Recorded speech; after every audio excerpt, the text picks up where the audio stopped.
pass from Havili was magic. The shift on for Scotty.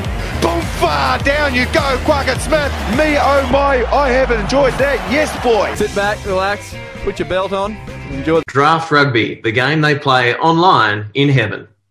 Hello and welcome to the Draft Rugby Show, Season 5, Episode 25. We've got a very, very special episode for you today. I'm joined by my brother Nelson. Nelson, how are you going? Can't complain. Very happy to be here. Yeah, good to not do this in the middle of the night for once as well. Very good. And we've got a very special guest today. He's an Aussie rugby legend, come rugby leader for the Pacific Islands. He's the second most capped Wallabies prop ever, having played 110 games. He's played 141 times for the Waratahs, including starting in the 2014 title-winning team. He's played for Bordeaux, London Irish, and is now captain of Moana Pasifika. We're very excited to be joined by Sekope Kepu, Maloelele. Hello, Sekope. And Fefe Hake, how are you? Yeah, Maloelele, gentlemen. I'm very well, thank you very much. Yeah, it's just nice to jump on here, and thank you guys for making the time to make it work. And I'm just glad that we're here and chat footy, I guess. Mate, we're very excited to have you on board. So thanks for being here. We were chatting before the pod. We want to touch a little bit on, firstly, your career before we get into Moana Pasifika, which we're excited to talk about. But I think one of the big things for us is being Aussie rugby fans. We know you grew up or, spent a lot of time in New Zealand before coming back to Australia. And I think it's the biggest question for me, growing up with the dream to be an All Black, what sort of led you to your path to be a Wallaby? Yeah, thanks, guys. Look, I guess growing up and, you get to the stage where you were born in Australia and you're the odd one out. Of the family, and it's kind of in your mind, and you have aspirations to be an All Black, and you have these heroes as you grow up, the likes of Sean Fitzpatrick and Jonah Lomu at the time, and but my older brother always used to say to me, "Bro, you'll play for the Wallabies one day," and he sort of planted that seed, and and at the time I used to just watch the Wallabies and Griggs and Stephen Larkham, and you had, John Neals at the time. And that was sort of, I was 10, and you keep an eye, you watch the All Blacks, but you sort of watch the Wallabies as well. And I sort of did that right the way through. And as I got older but I used to just, funny feelings, you talk about butterflies, you talk about gut feeling. And, every time I used to watch the Wallabies, there was just this feeling of, shucks, man, that I could, that I really enjoy watching them, and but you never really spoke about it and told anyone. But my brother used to speak it over me, and when in 2007, when I was I did 3 years with the Chiefs Wider Training Group. Yep. Development, and you spend three pre-seasons just getting grilled and just drilled, and you're training your pre-seasons. And it was at that point that I sort of thought, man, I just want to play Super Rugby, and full stop. That was my ultimate dream, was to play Super Rugby. And my agent sort of threw it out to Ewan McKenzie at the Waratahs at the time. And, they had just filled their roster with, Timana Tahu and Lottie Takiri at the time. And but they sort of said, look, we're happy to have you come over. If you're good enough, we'll give you a crack. So that was it. That was that. And I, jumped on the plane with my wife, and we started the journey. And basically that's how it all happened. But if I'm sort of how it all started, it was growing up knowing that I was born in Australia, had the Aussie passport, and I've only got the one until I got the Tongan passport. But yep. My brother pretty much ingrained that and planted that seed, really. Talking about your brother Sione, I got to play with him at Southern Districts. Oh, I think he was playing number 8 when I was playing with him, going back to his old days. I know you played number 8 originally as well. He shifted to the wing, and you shifted in tight into the props. The exact opposite direction as a Tongan number 8, mate. That's got to be hard. How did that end up happening? Yeah, it was heartbreaking for me, old man. I think it's every Tongan boy, Tongan kid growing up. You look at the history. You had Sekope Kepu, you had Wycliffe Palu. You had Daniel Manu, all played in the back row. Filifi Nau and Willie Ofangawe. I mean, to quietly mention the legend of he's got songs and everything written about him in Tongan. But they paved the way, and so every Tongan boy's dream is to play number 8. And unfortunately, I ate too many meat pies and ended up in the front row. But my brother, he went to Japan and ended up on the wing. So, but that's how I ended up there. But I guess if I look back, I'm still playing because I believe that that was the right move for me, and I'm just grateful that I'm still playing. But at the time it was a bit. I was a bit. I don't know. I don't want to play front row. I don't want to play tight gritty rugby. But here I am, and definitely loving it. So essentially, we've got your brother Sione, we've got the Chiefs, and we've got the company 4 and 20 to thank for your career. Yeah, exactly. Big boy. A couple of people had a little bit of a role, right? Like, didn't Mike Cron and Steve Hansen stuff have a few calls and said, "Nah, you've got to be playing in the props"? Yeah. I went away on a trial in 2005. Yes, it was 2000. And played in the number 8 position the first couple of trials for New Zealand under-19s, and did really well. And then obviously there was a few number 8s at the time. Before the last trial, Mike Cron sort of contacted me and said, "Look, really like the way you're playing, but we want to try you in that loose head prop." And I was like, "Oh." Yeah. And at the time, you just want to play. You want to make these teams, and he sort of stood me up, and then he sort of asked me to crouch into position, and he goes, "Oh yeah," like with no doubt, he just looked at my shape and said, "Oh, you got it. I think you'll make a good prop." And I was like, "That was it, eh?" Did it take more than that to convince you? Yeah, it was like, oh. So I went away with the 19s that year, New Zealand under-19s, the tournament in South Africa. Came back, and I was like, man, I still want to play number 8. So I decided, in going back to club rugby, to chuck on the World Cups, the Adidas World Cup boots. And I thought, I want to go back to number 8. So I played a handful of games, and I think Steve Hansen at the time sort of caught wind of it, and he rang our county's NPC coach at the time and said, "Tell that Sekope Kepu to get back to the front row." So that was the World Cup boots, and pretty much adopted the 8 sprig front row boot. Yeah, nice. Very good. When you joined the Tars, Tatafu and Palu were there, I think, and we assume they were big influences for you. But who did you look at for propping inspiration?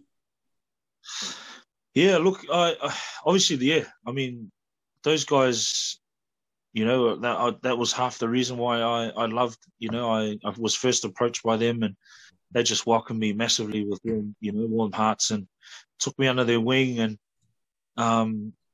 but at the time growing up here, you sort of looked at Cole Heyman. He was a massive, figure in New Zealand rugby at the time. And but when I moved over, I had, Al Baxter, who was someone that was, consistent, very professional, good at his job, and I was fortunate enough to, those were the guys that I learnt off, and himself and Matt Dunning and Ben Robinson. So when I moved over there, that was the crew, and I just soaked in and tried to learn as much as I could.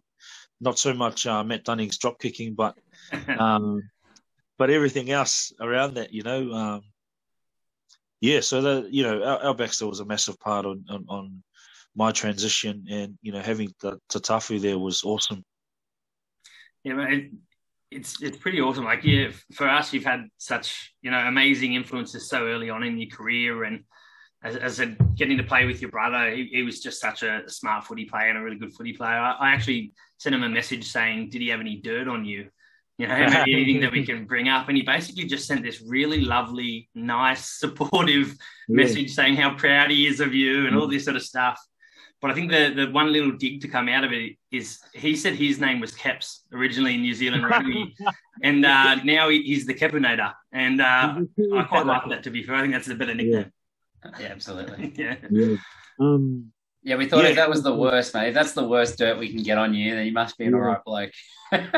Look, he obviously, he was the person that, he's a bit older than me, so he's a few years older, so I used to look up to him, and, he was, he played age group rugby here in New Zealand, and, I always talk about the story where it was Christmas Day one morning, and he woke me up, and he goes, let's go for a run, and I'm like, who runs on Christmas Day, man? Like, we're about to have a big feed, and anyways, years later, what I take out of that is it's just hard work, to get you anywhere. It's just, when everyone's having a rest or day off, you're still working, and, but yeah, going on the name, we both went to Wesley College, and we all used the code names there, and so, his name was, the code name is your first three letters of your surname. Is KEP, and then his one was the first two letters of your first name, which is SI, so Kipsy. But then people just called him Kips, and then I came in and mine was Kipsay, so SE. But then when he went into the rugby world, they all just called him Kips. And he finished from the rugby world. I transitioned in, and then everyone has just called me Kips along the way. And so, yeah, that's I don't apologise for that, but well, other than that, he seemed like he's really proud of you. He was just saying like how much respect for he's got for you and everything you've achieved, and how the family's really, really proud. And it was a glowing review, like as good as they get. I wouldn't say anything half as good about him. Yeah, exactly. If someone asked Harry, he'd just be ripping on me. That's right. I have all the dirt. No, I think I'm still that little brother to him, really. We're 6 years apart, so he's he's always been very supportive and just passionate about. He's got his Aussie citizenship now, so he's Aussie right through and through. Very good. Good man. He doesn't even have a New Zealand passport, so that's why he's so passionate. Yeah. Good man. We looking a little bit further into your career. We mentioned the time at the Tars, and we're both Waratahs fans, so the strongest memory I have of you playing was your 2017 runaway try against the Chiefs. If I can just relive it for a moment, because I watched it on highlight a couple of times this week again.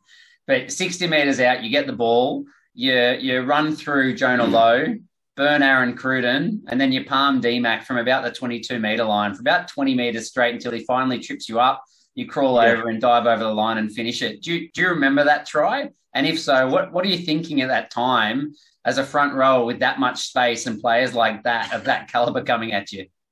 Yeah, oh man, I didn't even know who the players were until I actually, replayed it and watched it on film. But I just remember we were down, and I was like, a couple of times before I was on that edge, and there was a couple of plays where I was just screaming for it, didn't get it.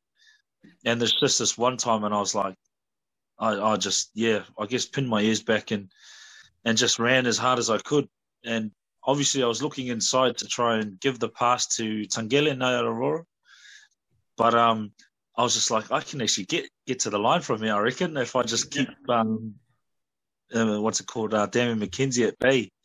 And, I got there in the end, but it was, I was puffed out after that. I was done. I think we were all passed out.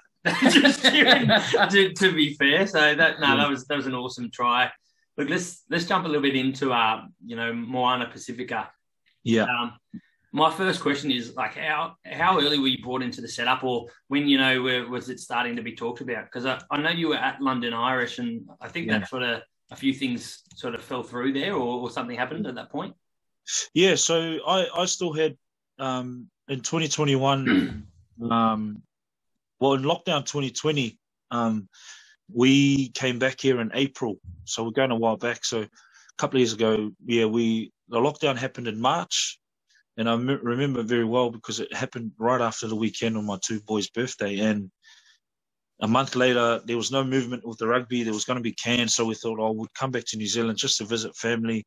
Yep. And the borders were still open. So we came back here for a couple of months and visited family and just sort of was able to, settle in and spend time with our families that we hadn't spent time with in a long time. So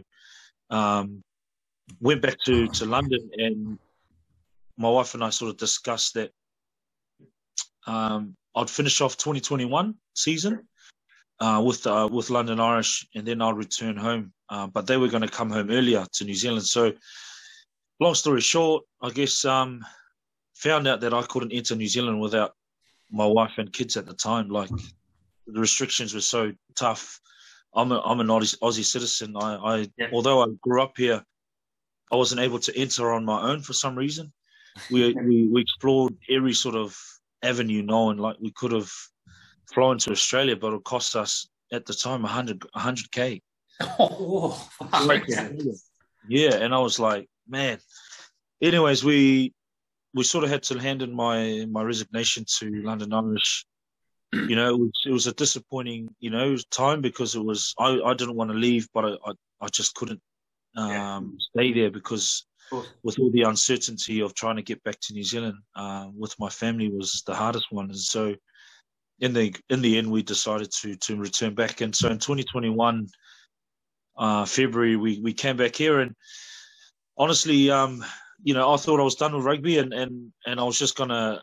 I'm passionate about coaching, and I want to coach. End up coaching, rugby, and later on down the track. So we came back, and we sort of sat in quarantine at the time, and got a call from, I think it was the Highlanders. They had an injury to Jermaine Ainsley, and I was like, oh, maybe I can still play here in New Zealand. And anyways, that was kind of like the moment I sort of felt, oh wow, for the bug back. It sort of put that flame back, and and so I just dropped the KFC and the unhealthy eating and sort of started getting into the salads just to stay in shape. But got out of isolation, and then counties sort of came to the party, and they sort of were interested for me to play for a couple of seasons. And that's really sort of hit home that, I could still actually play some rugby here. And not long after, I think Moana, I think this was in May 2021,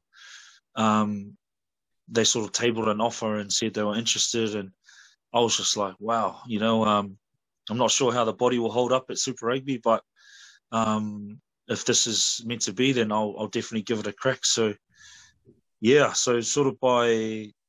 I guess August when they'd got their license in September last year, less than a year ago, really. We would signed and I never really knew what to expect, let alone get named as captain and all that. I just wanted to be a part of a Super Rugby team and to train hard and to put my hand up and trying to be my best. And then, here we are, come January, you're sort of asked to be captain, and it was just, I don't know what to expect, really. I was never been captain, but to be able to step into that role with the help of, Christian and a few of the other senior boys, we were able to, I guess, guide the team as best as we could. Just on that, we were so excited when we heard Moana Pasifika were coming in, and a guy I grew up playing with, Michael Alaalatoa, got to captain them in that first game that they had. I think it was 2020 maybe. But one of our highlights for the year definitely is, seeing the raw emotions of you when you were taking that captaincy and named as captain. And how did it feel at that time? Like, what did that mean to you after such a long career and being able to give back to the Pacific Islands like that? Oh man, I get goosebumps thinking about that day. Just how it all panned out. My family, I didn't know my family were coming that day, and we were just told that it was a meeting. We had a barbecue planned for that afternoon at my place with the whole team, and the funny thing was, my wife was told to organise my family to be there, but she hadn't told me anything. She just said to me, "Oh, I can't help you with cooking the salads for the barbecue." And I was like, "That's weird. You always do everything for me, you know, especially when it's organising the boys for a barbecue." She goes, "Oh, I've got to help my sister." Anyways, you know, we turn up. We had a training that morning, and we just got told that we had a meeting in the afternoon at about 1 o'clock.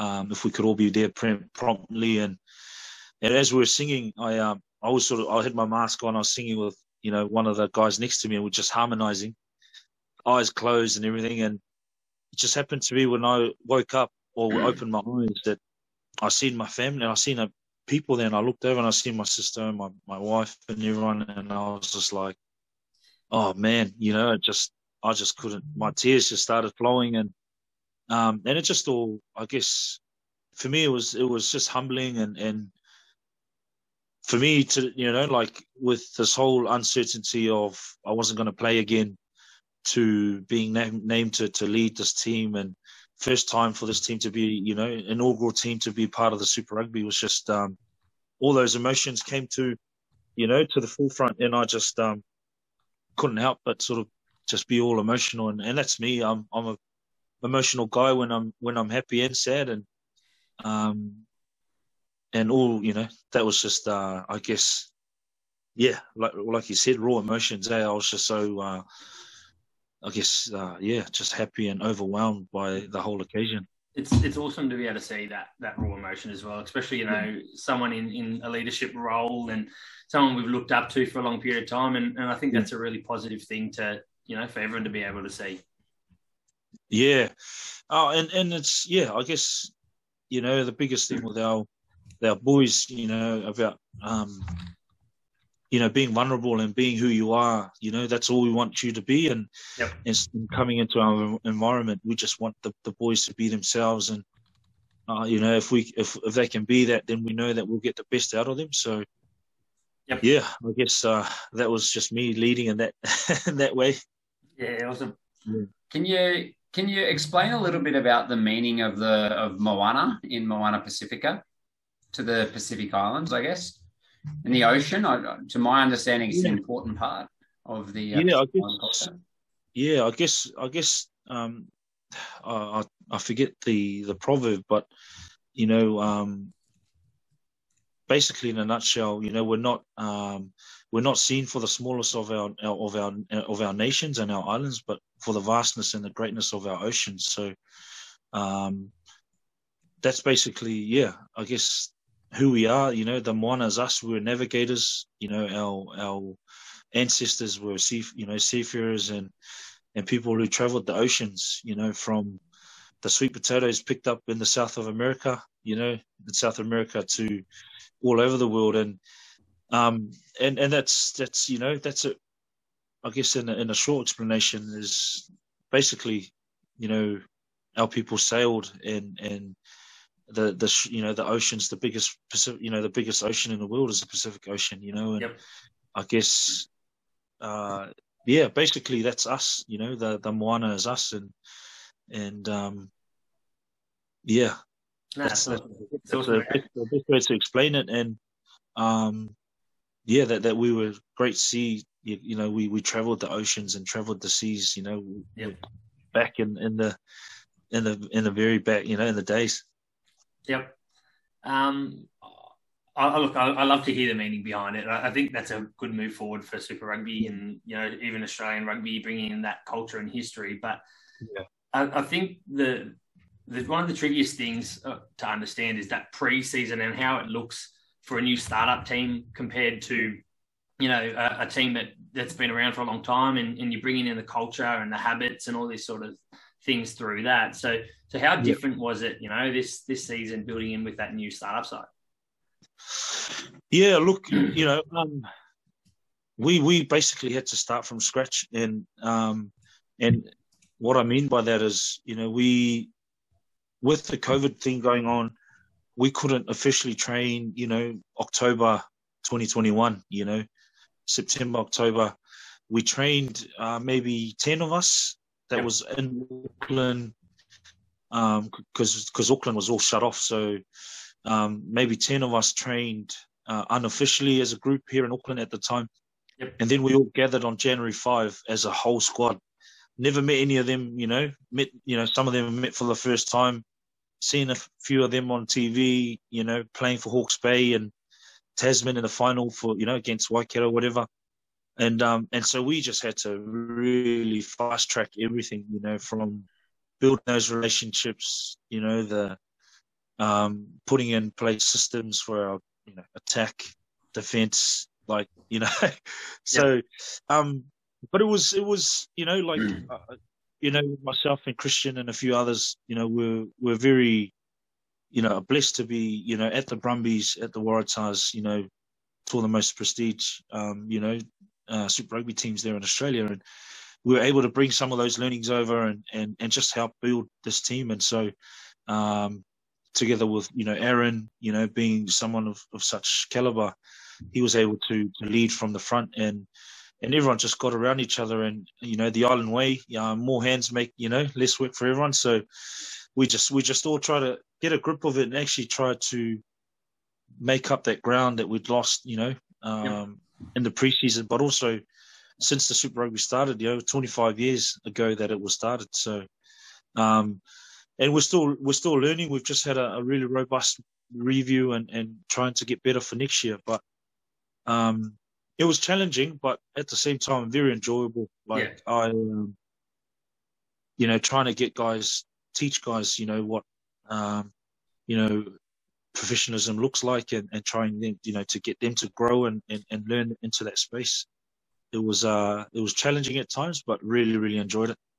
Yeah, awesome. Speaking of creating a culture around the team, I loved watching the Whaavai, I think it's pronounced. Yeah. Can you tell us about how that comes about and I guess what it means to the team as well? I think we're also accustomed to seeing the haka, and this was something that I guess we're not as familiar with. Yeah, so the Whaavai, basically, we didn't want to do a haka or sipitau or sivatau, like a war dance or, ours is, so the Whaavai means foundation and in Samoan, so in Whakawai and Tongan. And so basically that's us being the first year, the pioneers of this team and trying to lay a foundation that, and in that Whaavai is welcoming the opposition into our space.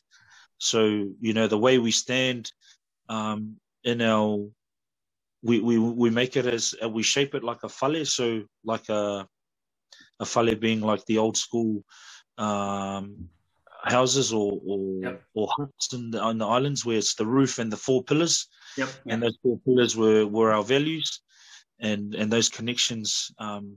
We had a lovely guy come in and choreograph the whole thing for us, and that was all incorporated with the roof and the 4 pillars where we're facing each other.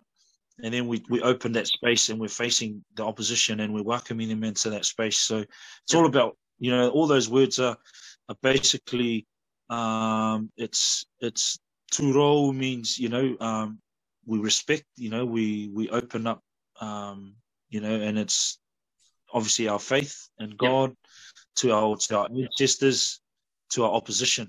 And we're acknowledging, and our humility to the ground, to the land.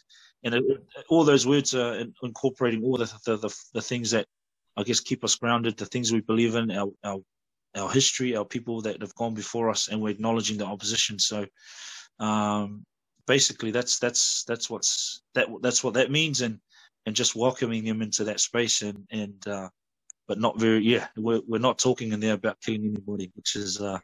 Which is a bit different. After that, that Whaavai, that foundation you're talking about, you then got thrown in the deep with a few more challenges throughout this year. I think it was 5 games in a 19-day period, and that's a pretty unique experience, I'm sure, as a professional player, professional side, and those disruptions through COVID. How did you guys navigate through that? Oh man, yeah, it was. I guess never been done in Super Rugby history, right? And it was our first year. We're throwing everything was thrown at us first time. First to hit COVID, get in Queenstown, first to catch, everything. Yeah. 6 games in 21 days or whatever it was. But look, it's if you look at it in a I guess in a positive manner, like we were able to get everyone on the field. Everyone got a game. Yep. Everyone got a taste of Super Rugby. Everyone was able to prepare. We even called guys in, from club rugby. So, and we're able to have a taste of what our environment tastes like, but also have an experience of what Super Rugby is. And now everyone knows what the level is, what's required, and we need to get to stay there and perform at that level. So, I guess we just rolled with the punches. And at the time, we didn't really have time to blink or look sideways. We just had to stay on task. And our coaches, were in overdrive, working in terms of getting players in, prep for the next game, review the last game. Yeah. But look, I'm glad we went through it, and I don't think there'll be a any more difficult year than the year that was. But we took it all in our strides, and I'm just grateful that we were able to get through that. We'll have a laugh about it now and whatnot. But it's something that I really enjoyed, and at the time wasn't easy, but I was very enjoyable. Yeah, and not only to come through that so well, but you guys managed in your first year ever to get 2 wins, the first against the Hurricanes, and then obviously the final game of the season against the Brumbies, who are a top 4 side as well. 2 pretty phenomenal wins for a team in their first season. Can you just talk to the feeling in the group after that win against the Hurricanes in particular? Oh man, yeah, I think I mentioned in one of my interviews it was pretty close to that Super Rugby title in 2014. Not so much, like very similar. Not so much that we won a championship, but the fact that only we knew what we went through in Queenstown, what we'd gone through in pre-season leading into that. We'd come off a heavy loss against the Chiefs, but when I look back in hindsight, there was that was our first game after Queenstown, and I think when we had got back, oh man, the boys were emotionally done. We were pretty cooked. It was just a long time away from family and a lot of uncertainty, and for the boys to get back, it was just like, man, it was the biggest relief. And so I guess we went into that game a bit emotionally, I guess overwhelmed and cooked, really. It's probably the best way to put it. And we just had no energy, but it showed, I guess, the next week when we played the Hurricanes, we had some prep. We had a normal week of prep and we're able to, get one over them. And it was just a massive relief. And I think it was for the whole organization as well, because again, a lot of work had been gone on in the background to try and get this team over the line, and to get a win quite early on was pretty satisfying. Obviously, that's going to be one of the highlights for you. Another highlight for us was Lily Alfano, being the first Pacifica player to get that 1,000 point mark. Was there any other moments that, or a key moment that stood out for you throughout the year, or was one of the ones we've already touched on? Yeah, look, obviously, like, those personal achievements were awesome, like Christian Sun running on, no other team's done that before, and I guess that's where we... Thank God he kicked it. Well, he did mention to me, mate, I've got to try and get my 1,000 tonight. Come on, brother. And so every time I got a penalty, I said, we'll go for the 3 points. Won't go for the win. We'll get the 3 points tonight. Nice. So I got a bit of money for that. Oh God. Yeah. But no, it was like times like that, there was a lot of guys debuted, even our first game against the Crusaders, the effort, and to see our boys that very first game just throw everything at the Crusaders. We were, I think 6 or 7 points down with, 12 minutes to go, and it was just the experience of the Crusaders that were, you know what they're like. They're just gritty and they go all the way. And a couple of decisions gone our way, we would have been closer. But for me, that was like a massive moment. It was like a watershed moment where, we're here now. We want to stay here. We want to be here forever. Yep. Kind of thing. Just to get your first cap for Moana down there was pretty special, and I guess to finish the season the way we did against the Brumbies, and to hear their feedback and how they felt was very humbling, and it was just nice to finish the year on that note. Although I only spent 10 minutes on the field, but we're going to let that one slide. We were going to touch on it. So it's officially 149.1.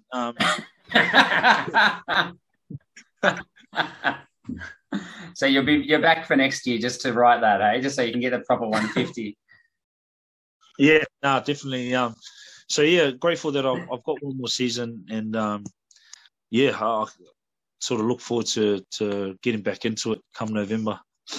If we look at the recruitment of the club and then where it's come to now, a lot of the players were taken out of Mitre 10 Cup this year, or from to start in the squad this year, and now at the end of the year, Samoa has 14 players in their squad. Tonga have 13 in their squad, which is a huge achievement in itself. But I guess, do you see that the long-term, or at least the short-term recruitment plan for Moana Pasifika is going to be out of Bunnings NPC, or is it going to be something where they're drawing a few more players out of club competitions in Tonga and Samoa and Fiji? Yeah. I think eventually it'll get to that stage. Like I said, I think the license came through late last year in about August. So, it was hard work for the, for coaches and everyone to make those recruitments.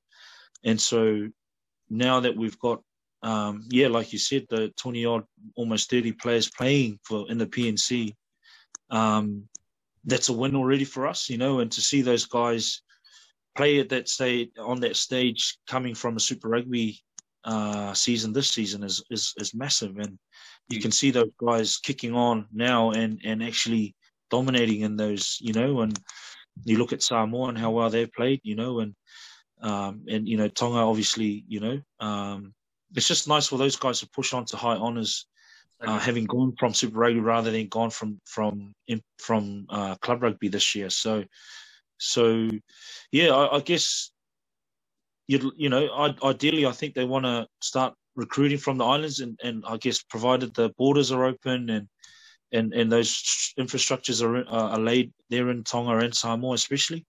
Fiji have done a great job over the years building that high performance. So, but I think, it still gives a lot of opportunity for the guys here running around the NPC, opportunities to make the team.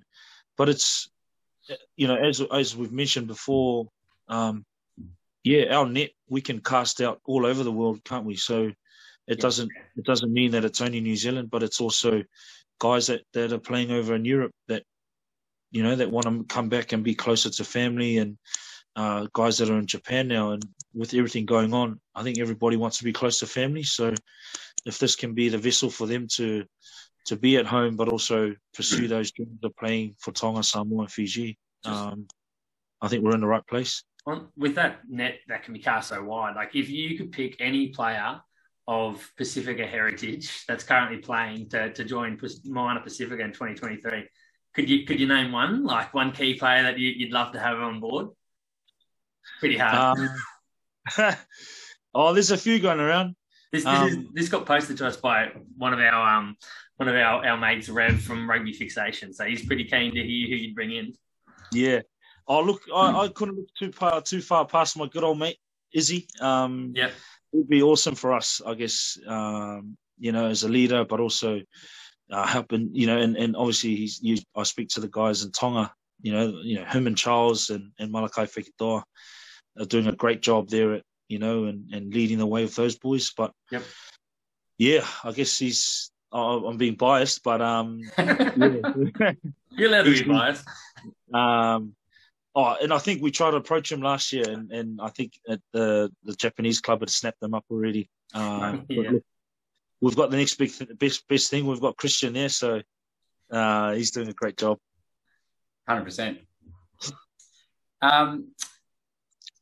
Who's the hardest hitter in the Moana Pasifika side, and does that automatically make them the hardest hitter in World Rugby? Be close. Oh, yeah. I think you can't look too far past Solomone Funaki. He got some cement shoulders. Yeah. Got to be him and Almoa, right? Like they both look like they just munch people. Well, those two, they're out. Obviously, Solomone he's in quite close, but those two, but the two that in the backs would be Timothy. And you've got Levi Almoa. Those two, man, they're built like brick shit houses. Bricks with eyes. Speaking of Tavatanawai, we were absolutely keen as anything to see him play. We talked about him in the pre-season on this show, just because he was just tearing it up in the Bunnings NPC. And then he did. Yeah. I think he kind of got his opportunity around that time where you guys played the 6 games in 21 days. Was he injured before that, or was he just working his way into the squad? Because once he had his opportunity, he was arguably the most electric player in the entire competition. Like, he was just unbelievable. Yeah, I think he swallowed a sheep down in Nelson there. So the trainers are trying to get that out of him. But I remember very well. This was so funny. One of the boys asked me when Jimmy we call him Jimmy Jimmy the Bruss, and he got named on the wing that first game, and one of the boys were like, "Bro, have you seen this guy play? Have you does he go all right?" I said, "Man, the only footage I remember of him was he played Tasman played Hawke's Bay, and he was running down the sideline, and someone is running across from Hawke's Bay, tried to absolutely smoke him, and he's just like swatted him off, like banged him, and the Hawke's Bay players just flowing off him, and Jim's just walked over jogged over the try line and scored." And I was like, "Man, he's pretty strong. Like, he reminds me of Kusova, eh?" Anyways, first game, just couldn't tackle him. No one could tackle him, eh? And all the way to the last game. But I mean, he's in our squat rack trying to squat with us with no belt, just 200 on the back, just up and down like for fun. And he's like, "Russ, any more?" But he's a character. He's good fun and awesome to be in the team environment. So we've got guys like him and Levi just playing around, was 170 on the bench. Disgraceful. Disgraceful for backs for sure. Look, one thing we're keen to see, and you might have to put in a word for us here, is the All Access Moana Pasifika documentary that's airing, I think, now on Sky Sports in New Zealand. Look, mate, we want to see this so bad. So I don't know if you've got access. You can just maybe flick it to us, or if you can put in a word with them. Or... Yeah, surely you can get on in Sky Sports ear and just get them to pass it out around the world. Is it not out there in Stan Sport? We can't see it. We can't see it at the moment. Let me leave it with me. I'll have a chat to the guys at the commercial guys to try to get that over. Yeah. Please, mate, please. It is only 1 week, but it's I mean that's only like a snippet, a snippet of what the season was like. But it's all pretty. It's good fun, man. It's you guys, I reckon, will enjoy it. Yeah, definitely. Great. We're shifting on to, I guess, the international scene. Obviously, a massive change has happened in the last 12 months in terms of international eligibility, allowing players to change allegiance to the country of birth after 3 years, a 3-year stand-down period. I guess, firstly, as a Pasifika heritage player, what does it mean to you as yourself and also all the players from the islands? Yeah, I guess for me, like, like that opens the door. But I guess it's more so, I guess the guys that are, and you look at those guys that are now playing for Samoa, Jordan Taufua, Fritz Lee, Charles Putel, guys that have had a handful of tests for New Zealand, but also Australia that, that have gone overseas and weren't able to make the All Blacks any longer and have come back now with that door open. And it's just strengthening every team that they can and play for. So I guess, we've said it before, the more of the best players in the world playing, for each country and on that main stage in the World Cup, that, the more eyes on TV, the more following, and the better it is for the game. You're closing those gaps, between tier 1, tier 2 nations, and you inspire guys to make choices of who they want to play for, and I think that's the beauty of our game, and that's what we're trying to do with Moana is, inspire the next generation of Pacific Island kids to, to play for our island nations and play for our Moana Pasifika team, firstly.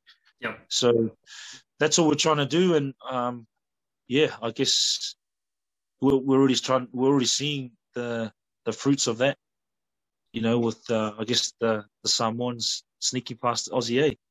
And I think we're kind of split there, but it was a win-win for us. I was disappointed for the Aussie A boys, but I'm happy for our Samoan boys that we're playing. I'm nervous. I'm nervous that A could go fourth, in that comp. But how good for the Pacific sides. But look, speaking on that international eligibility, has Sekope Kepu slid into your DMs? Or there's been a lot of injuries at the Wallabies as well. So Rennie or Kefu sliding the DMs? Yeah, well, mate, neither have slotted me a DM. So just I'm still waiting. Of course, mate. I'm still waiting for either or. But I've had a chat with Tait and Brisbane. We were there, and I guess my biggest one was just, look, there's a lot of young props still, Tongan that are playing overseas, that are playing here in New Zealand and in Australia. So, I've done my dash, and I feel like, I'm, those opportunities are for those boys. But I said, hey, look, never say never. If I'm needed, I'll kindly put my hand up. Yeah, brilliant. But yeah, look, that's all I said, and I think, there's no shortage of Tongan props, that's for sure. Yeah, I played with Lola here, who's in the squad now, I think as well. Yeah, he's a solid player, but mate, so if you're not there playing, maybe run the waters and just put a word in their ear to get him on the field. Yeah, I'd love to, and if I hadn't had this NPC commitments at the moment, I would have loved to duck over there and just, be a fly on the wall and just observe and learn, really, eh? Awesome. Yeah. And you said you wanted to get into coaching. Do you have a role with that at the Moana Pasifika side, or what's your plan there? No. So obviously just purely playing, and I guess we'll cross that bridge when we get there. But I've done my Cert 2 and level 2, whatever it is, and slowly ticking away at just doing little, spot coaching, scrummaging coaching. That's, fully passionate about, I guess. But doing little things just to add, and I guess wherever I end up, it'll just be, I don't want to, I guess jump to, I'll just want to take it easier and learn more than and before I even try and get to, I guess, the higher teams. But I guess the first 15 or something would be nice way to start. If you want to set the bar really low, I'm involved with the Subbies team in Sydney here, Boronia Hammerheads. So you're welcome to come down. It's a great place to start. It's in Sydney, mate. It's a good spot. Southern Shire. So more than welcome. The name's already told me. Mate, we've got a very good culture. Mostly Pacific Islander boys and Kevies, mate. None of us annoying Aussies, so it's all good. But look, this at the moment would be crazy not to talk about the Aussie series. Yeah, I was going to say, speaking of coaching, let's say you're the Wallabies forwards coach. Who are your starting props if everyone's healthy for Australia? Oh yeah. Oh, geez. You've got to throw your bench in there as well. The impact players. Yeah. That's a hard one, man. Why are you guys putting that on me? He's not, I know, that's rough. That's real mean. I'm good. I'm best mates of all of them. all the He's going to hurt All right. friendships. We don't have to make you hurt. The question is, like, you got Alaalatoa and you got Tupou. Both, I honestly reckon, world-class players. Like, the argument isn't who's better. It's do you have Tupou on the bench to come off as an impact player, or do you start him and to bring that impact early? Like, different coaches are going to manage that differently. Do you have a thought on how you'd run those things? Really, it's the same question for Bell and Slipper, to be honest, as well. Yeah. One of each? I guess, look, if I look at it from going off last year as well, like, I mean, you've got two workhorses in terms of Allan and Slips, and Scotty, and then it's just how do you want to frame it? Do you want to, and then you've got Daniela and Belly that are awesome off the bench. Like, they just carry and they just come on and just carry and carry and carry. So, I maybe if that was my, I'd most likely start Belly and Slips or Scotty and Allan, and then they'll just do all the tackling and all the grunt work and just hit rucks and smash moors and whatnot. Not to say that the other two don't, but those two, I feel like they're just awesome off the bench, just throw everything as finishers. And I mean, I'm happy. I'm happy for Aussie rugby that we've got those caliber of players. Can't go wrong. And I mean, you look at the ball running now, front rowers. There's no shortage of them in Aussie. So it's just nice to sit here and just watch those boys and message them on personally and just congratulate them on how they're all going. So, but that's the way I see it. And I think you marry those guys up together and it's just who you want to start, how do you want to start, how do you want to finish? Yeah, absolutely. I've got one last question for you. Yeah. Two big tests this weekend. Firstly, Wallabies versus England test 2, but also Samoa versus Tonga. Not who do you want to win, but who are you tipping to win those two games? Man, I can't believe you're asking me these questions. These are all coming from him. I just want you to notice that. This is all Harry. Well, Wallabies will win. Wallabies will win again. I want them, but I know they'll win again. And that's, I think they'll massively, they'll get a lot out of last week playing with 14 men and just build on that, all the adversity they've gone through. They'll have a better week of prep with Lolesio there and, whoever they have, whether it's James O'Connor that's backing 10. But Tonga Samoa, holy hecka. You can dance around it if you want. My heart says one thing, but my brain's telling me another. Draw. It's a draw. Yeah, it's a draw, mate. Look. Obviously, Samoa again have taken a lot of confidence out of last week. They've got some awesome, like performance there. I thought they played some really good rugby. And then I guess Tonga, they're building. They've had a few injuries from what I hear in camp. So, but I'm sure they'll be hurting after last week, and they'll want to see that performance again. And it'll be a brutal match, I reckon, and especially those guys that know each other from our team. Add some more flavour. There'll be a bit of extra salt in there. Yeah, definitely. Absolutely.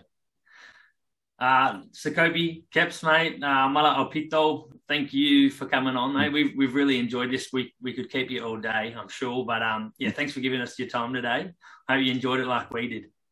Nah, man, like it's a pleasure, boys. Thank you very much for having me. And just obviously, I love connecting back to Aussie's home for my family and my wife and kids. So whenever I'm talking to the old Aussie slang and the Aussie lingo, it's pretty cool.